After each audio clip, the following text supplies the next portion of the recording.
JSON, video script, look at this. Bent pins. Anyone else would tell you to throw this motherboard away. But here's the thing, most people don't understand that a CPU pin isn't just a piece of metal. It's a connection. A signal path.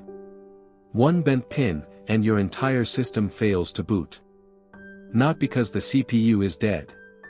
Because the communication is broken. And that is fixable. You just need the right tool, a mechanical pencil, a razor blade, or even a credit card. You gently, patiently, nudge that pin back into alignment. Not brute force. Precision. That's the difference between someone who gives up and someone who sees the system as a system. Every pin has a purpose. If you respect that, you can bring it back to life. And when it boots, you didn't just save a processor.